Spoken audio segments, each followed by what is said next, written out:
Today we are going to discuss on the topic transport in plants. Plants are the only living organisms that prepare their own food. In fact, we human beings and animals depend on plants for our food. First, let's learn the basic introduction to plants. Plants have four main parts, that is the root, stem, flower and leaf. The root acts as an anchor part of the plant to the ground. It helps in the absorption of water and nutrients to the various parts of the plant. And coming next, flower, the colored and the scented parts which attract the insects. And next, the leaf. Leaf contains chlorophyll, the site of production of photosynthesis. It helps in the movement of photosynthesis. Photo means light and synthesis means to put together. Do you think there is a transport system or the conducting system for the transport of various absorption of water by the roots? Yes, they have specialized conducting system known as the xylem and the phloem.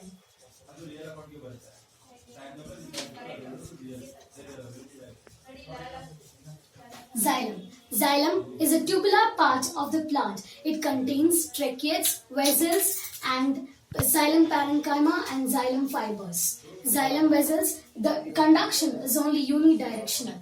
This is how the xylem tissue looks, and this is the ground tissue cell. It contains nucleus, which is the dark spotted point in the xylem tissue. It contains tracheids, vessel elements, and etc. The phloem tissue is also a tubular part which helps in the conduction of the photosynthesis, that is the transported food for the various parts of the plant.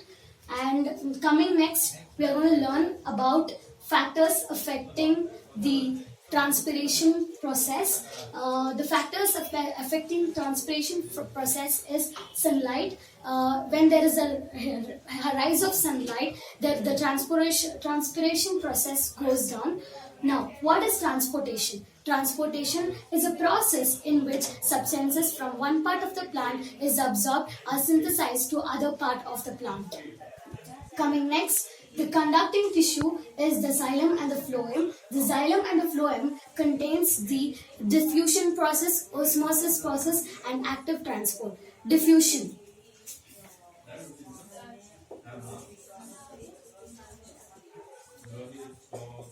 The movement of water molecules from the region of higher concentration to a lower concentration is known as diffusion. Osmosis. The movements of water molecules from higher concentration to a lower concentration by a semi-permeable membrane is known as osmosis. Active transport. It is the same definition of diffusion, but it also requires energy. The definition of active transport is the movement of substances or the minerals from one part of the plant to another requires energy is known as active transport. Coming next, importance of photosynthesis or the transpiration. Cooling, production of food, and then the transpiration process. Transpiration. Transpiration is the loss of water in the form of water vapor to aerial parts of the plant.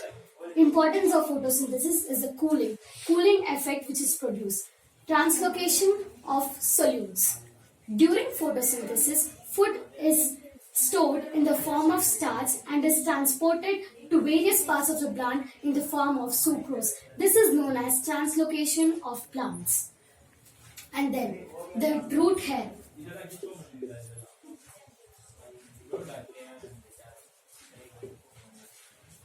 The root hair. The root hair is a long protuberance. Protuberance means extension of an epidermal cell of the root. It contains the outer cell wall and the inner cell membrane. The cell wall is known as a freely permeable membrane as it allows substances to pass through it. The cell membrane is known as a freely permeable membrane as it allows substances but does not allow larger substances to grow into it. And then we are going to speak about the photosynthesis process. What does it need? Photosynthesis needs sunlight, chlorophyll, air, and warmth. this photosynthesis process is transported by the root to the stem. The leaves, that is the plant, take in the sunlight and sunlight from the atmosphere and air from the atmosphere, that is the carbon dioxide, and it helps in the movement of the photosynthesis. Xylem and phloem, as I told you, it helps. Its conduction is bidirectional, and the phloem, the conduction is bidirectional, and the xylem is unidirectional.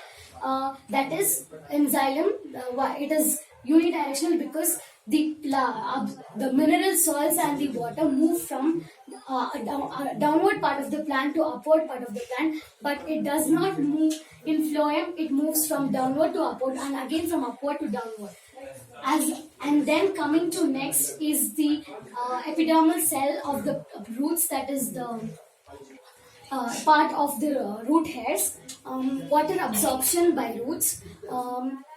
There is the process of water absorption by blotting paper and cotton dipped in water is similar to water absorption by roots. Water absorption by roots is quite similar, but there is a difference between the water absorption by blotting paper and the epidermal cell of the root, that is the root hair. To know more about the epidermal cell of the root, we just note down the points for the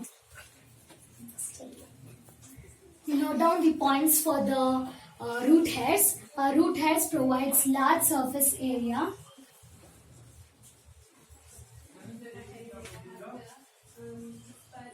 And it also helps in the process of photosynthesis. And then the root hairs, as I told you, is a long protuberance. The roots, first the parts of the root, lateral root hairs.